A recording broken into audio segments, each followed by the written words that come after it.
नमस्कार, मेरा नाम प्रवीण है। मैं लाइफ कोच हूँ। लाइफ ग्रोथ फाउंडेशन इस यूट्यूब चैनल के इस भाग में आपका हार्दिक हार्दिक स्वागत है। आज के इस एपिसोड में हम नींद की समस्या के बारे में जानकारी लेंगे। कुछ लोगों के बारे में ये देखा गया है कि उन्हें डरावने सपने आते हैं और डरावने सपने आने के कारण उन्हें नींद से भी भय लगने लगता है। केवल डरावने सपने आते हैं इसलिए नहीं तो मन में चिंता, भय इत्यादि से संबंधित विचार चल रहे होते हैं तब भी नींद की समस्या होती है, या मन में उत्तेजित अवस्था हो तब भी नींद की समस्या आती है।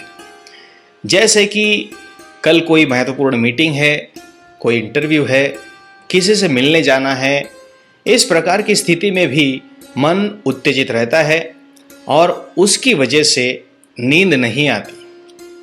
मन में अगर तीव्र भावनाएं हैं तो नींद नहीं आएगी। अगर किसी के प्यार में डूबे हैं तब भी आपके मन में एक तरह की उत्तेजित भावना होने के कारण नींद नहीं आएगी।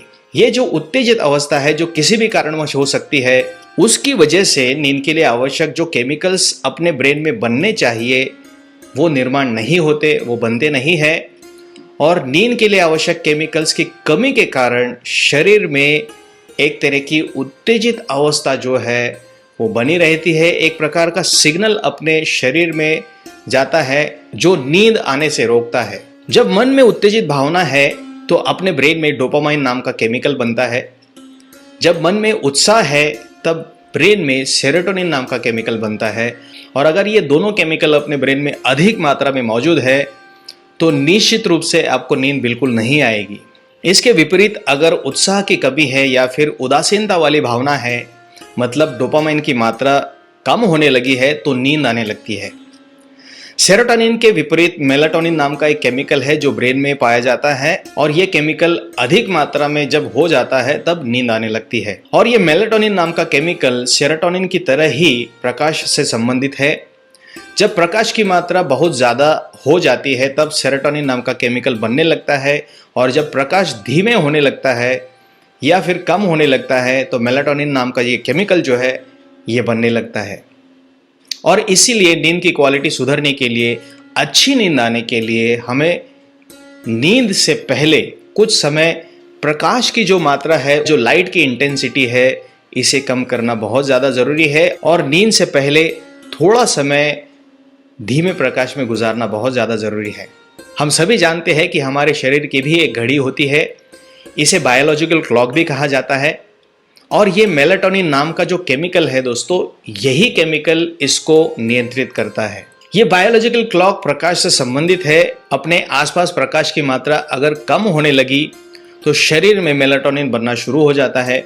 जो लोग हवाई जहाज से एक कॉन्टिनेंट से दूसरे कॉन्टिनेंट तक का सफर करते हैं, ट्रैवल करते हैं, एक महाद्वीप से दूसरे महाद्वीप जाते हैं, तब उनका ये बायोलॉजिकल क्लॉक बिगड़ता है।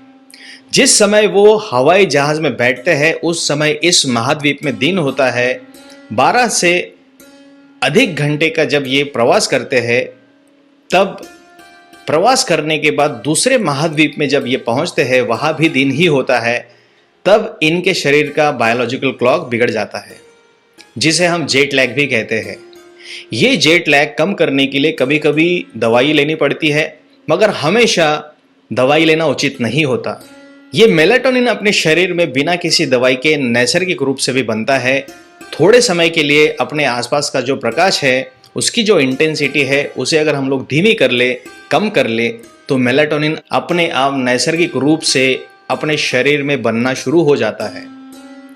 मन में कोई चिंता है, तनाव है, डर है, तो इसका भी असर मेलाटोनिन पर होता है। जब कभी शरीर में तनाव, डर या चिंता है तब कॉर्टिसोल और एड्रेनलिन की मात्रा बढ़ जाती है। ये केमिकल युद्ध स्थिति में पैदा होने वाले केमिकल्स है। मतलब जब कभी कोई खतरा है ऐसा लगने लगता है तो ये केमिकल्स अपने आप बनने लगते हैं, और इस वजह से इंसान बहुत अलर्ट और उत्तेजित रहता है। जैसे ही खतरा महसूस हुआ कि वो भागने की तैयारी में होता है। और अगर खतरा है तो ऐसे में नींद का आना भी एक तरह का खतरा ही है। और इसीलिए जब कभी मन में चिंता, तनाव या डर है तो ऐसे में नींद नहीं आती। पर नींद तो अच्छे स्वास्थ्य के लिए बहुत ही आवश्यक है ना। और इसीलिए हमें चिंता, तनाव या डर या फिर किसी भी प्रकार के जो नकारात्मक विचार है, इन सभी पर काम करना बहुत ही आवश्यक हो जाता है। तो इस प्रकार के तान तनाव की जो भी वजह है उसे सही समय पर दूर करना जरूरी है। और जो समस्याएं अपने कंट्रोल के बाहर है, जिनके ऊपर अपना कोई नियंत्रण नहीं है, उनका स्वीकार करना चाहिए। और स्वीकार सिर्फ वैचारिक रूप से नहीं।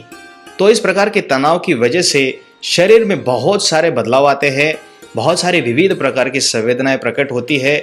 हम इन संवेदनाओं को अनदेखा करते हैं।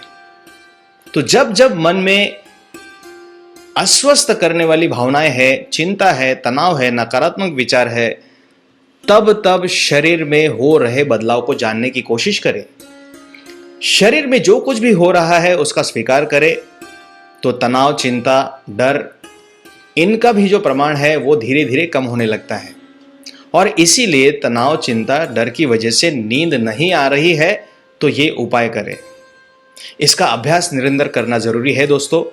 रात को सोने से पहले थोड़े समय के लिए अगर दीर्घ श्वसन कर लिया जाए तो ये प्रक्रिया भी बहुत कारगर साबित हो सकती है। हम सांस की गति को जब भी कम करते हैं तो अपने हृदय की जो गति है वो भी कम हो जाती है। श्वसन की प्रक्रिया धीमे हो जाती है तो शरीर में एक तरह का संकेत पहुंचाया जाता है कि बाहर कोई खतरा नहीं है। इस तरह से अगर आपने 4 या 5 मिनट के लिए इसका अभ्यास कर लिया तो आप पाएंगे कि आपकी हृदय की जो गति है वो धीरे धीरे सामान्य होने लगी है और वो धीमे होने लगी है। और नींद आनी ही चाहिए, ऐसा कोई भी सवाल अपने मन में खड़ा ना करे। नींद क्यों नहीं आ रही, ऐसा सवाल खड़ा करना बंद कर दे, ऐसा विचार करना छोड़ दे। सिर्फ विचार कर लेने से कोई चीज़ अस्तित्व में नहीं आती है। और इसका प्रमाण यह है कि आपने नींद का विचार कर लिया फिर भी नींद नहीं आ रही, तो सिर्फ विचार करने से कोई चीज़ घटित नहीं होती है। इसीलिए इसकी जो जिद है वो जिद को भी छोड़ दे और ऐसे समय में विचार को न करते हुए शरीर में हो रहे बदलाव को जानते रहे। सांस लेते समय शरीर में, पीठ में, छाती में, सिर में या शरीर के अन्य भाग में जहाँ कहीं भी जो कोई भी संवेदना हो रही है उसे देखने की कोशिश करें। फिर से नींद का विचार आए तो पेट की हो रही हलचल को जान ले, सांस की गतिविधि को जान ले। आप सांसों को गिन भी सकते हैं। नैसर्गिक सांस को जानते जानते 1 से 5 तक की गिनती करें। ये एक सांस, ये दूसरी सांस, ये तीसरी, ये चौथी, इस तरीके से 5 सांसें गिन ले। और फिर 5 सांसों का साइकिल पूरा हो जाने के बाद फिर से 1 से 5 तक की गिनती फिर से शुरू कर दे। फिर से मन में कोई विचार आ सकता है और उसकी वजह से शरीर में फिर से कोई बदलाव शुरू हो सकता है, कोई बदलाव आ सकता है, कोई संवेदना महसूस हो सकती है। तो शरीर में हो रहे बदलाव के ऊपर ध्यान दे। सिर भारी है या हाथ पैर में कोई झंझनाहट है, सिरसिराहट है, पैरों में कोई दर्द है या कोई किसी प्रकार की संवेदना है, किसी प्रकार की अकड़न है, इसे जानने की कोशिश करे। पर ये चाहिए ही नहीं, ये नींद वाली जो समस्या है इससे मुझे छुटकारा ही चाहिए, ऐसी कोई अपेक्षा ना करे। जो हो रहा है उसे होने दे और बस जानने की कोशिश करे। मतलब कोई भी प्रतिक्रिया नहीं करनी है। शरीर और मन में जो भी हो रहा है उसे साक्षी भाव से देखने की कोशिश करे, उसे जानते रहे। और इस तरह आपको नींद कब आ जाएगी आपको पता भी नहीं चलेगा। इस तरह आप नींद की समस्या को सुलझा सकते हैं। आशा करता हूं कि आप इस समाधान का अपने जीवन में प्रयोग करेंगे और अपनी समस्या से मुक्ति पाएंगे। सुखी हो, आपका भला हो। इस प्रकार के और वीडियोस के लिए इस चैनल को सब्सक्राइब करें और ज़्यादा से ज़्यादा ज़रूरतमंद लोगों तक इस चैनल का प्रचार करें और इसमें हमारी मदद करें। लाइक, शेयर और कमेंट ज़रूर करना है आपको। और किसी भी समस्या से अगर आप जूझ रहे हैं तो इसे कमेंट बॉक्स में लिख दें। आपके उस समस्या का समाधान खोजने में हम आपकी ज़रूर सहायता करेंगे। Thank you so much.